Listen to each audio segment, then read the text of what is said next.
बहुत समय पहले की बात है। एक छोटे से गांव में मोहन नाम का एक लड़का रहता था।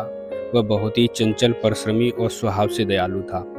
उसके सबसे अच्छे दोस्त थे उसके दादाजी, जिनके साथ वो हर शाम ढेर सारी कहानियां सुना करता था। मोहन के दादाजी गांव के सबसे ज्ञानी व्यक्ति थे। लोग उनसे सलाह लेने आते थे और उनकी बुद्धिमत्ता की तारीफ करते थे। मोहन को अपने दादाजी की एक पुरानी जादुई घड़ी बहुत पसंद थी, जो दादाजी के कमरे की अलमारी में रखी रहती थी। घड़ी दिखने में साधारण थी, लेकिन दादाजी अक्सर मोहन से कहा करते थे कि यह कोई सामान्य घड़ी नहीं है, यह एक जादुई घड़ी है जो समय को नियंत्रित करती है। मोहन को यह सुनकर बहुत आश्चर्य होता, लेकिन वह कभी उस घड़ी को छूने की हिम्मत नहीं करता था, क्योंकि दादाजी ने उसे मना किया था।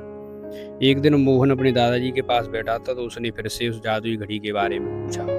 दादाजी ने मुस्कुराते हुए कहा कि इस घड़ी की खासियत यह है कि अगर तुम इसकी सुइयां आगे या पीछे बढ़ाओगे तो समय तेजी से बीतेगा, और पीछे ले जाओगे तो ये अब आपको पिछले क्षणों में लौटा देगी। लेकिन याद रखना, समय के साथ खिलवाड़ करना कभी भी अच्छा नहीं होता। मोहन को यह सुनकर बहुत आश्चर्य हुआ। उसने दादाजी से पूछा, दादाजी अगर यह घड़ी इतनी अद्भुत है तो आप इसका इस्तेमाल क्यों नहीं करते? दादाजी ने गहरी सांस ली और कहा, बेटा, जीवन का हर पल अनमोल होता है। अगर समय को बदलने की कोशिश करेंगे तो जीवन की सच्ची सुंदरता खो जाएगी।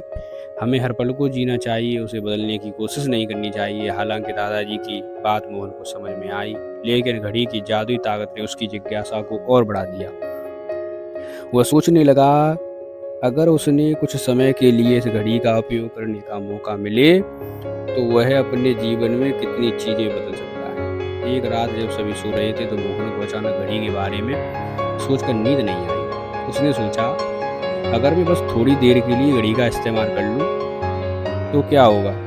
उसकी जिज्ञासा इतनी बढ़ गई कि वह धीरे से दादाजी के कमरे में गया और अलमारी से घड़ी निकाली। मोहन ने पहले तो डरते हुए घड़ी को अपने हाथों में लिया, लेकिन फिर उसने घड़ी के पीछे छुपी जादुई शक्ति को आजमाने की कोशिश की। उसने घड़ी की सुइयों को थोड़ी आगे बढ़ाया और अचानक उसे ऐसा महसूस हुआ जैसे समय तेजी से आगे बढ़ने लगा हो। उसके चारों ओर सब कुछ तेजी से बदलने लगा।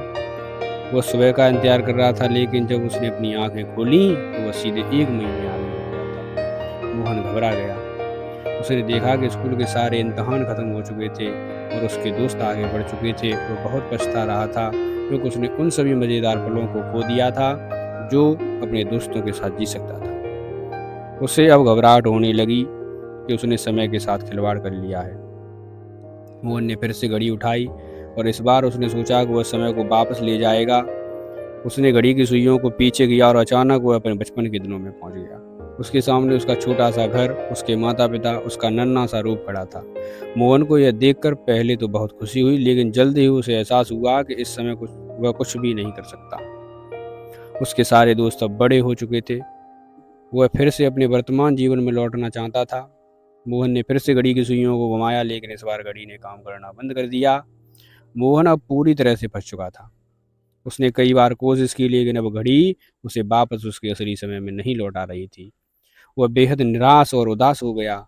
उसे समझ नहीं आ रहा था कि वह क्या करे। वह रोने लगा और सोचने लगा, काश मैंने दादाजी की बात सुनी होती, समय के साथ खिलवाड़ न किया होता। अचानक मोहन ने एक परिचित आवाज़ सुनी। उसने पीछे मुड़कर देखा तो उसके दादाजी उसके सामने खड़े थे। उन्होंने प्यार से मोहन के सिर पर हाथ रखा और कहा, बेटा, मैंने तुम्हें पहले ही चेतावनी दी थी कि समय के साथ खिलवाड़ मत करना, लेकिन अब जब तुमने यह गलती कर ही ली है तो मैं उससे सीख लो। मोहन ने आंसू भरी आंखों से दादाजी से माफ़ी मांगी और कहा, दादाजी, मैं बहुत पछता रहा हूँ। मुझे अपनी गलती का एहसास हो गया है। कृपया मुझे वापस मेरे असली समय में लौटा दीजिए। दादाजी ने घड़ी उठाई और मोहन से कहा, इस घड़ी में जो ताकत है वह सिर्फ समय बदलने की नहीं है, बल्कि इंसान को उसकी गलतियों को सिखाने की भी है। समय को बदलना आसान है, लेकिन उससे मिलने वाला समय अनमोल होता है। फिर उन्होंने घड़ी की सुइयों को धीरे से घुमाया और अचानक मोहन वापस अपने असली समय में आ गया। उसके चारों ओर सब कुछ सामान्य हो चुका था। उसके दोस्त, उसका घर, उसका स्कूल, सब कुछ वैसा का वैसा ही हो गया था।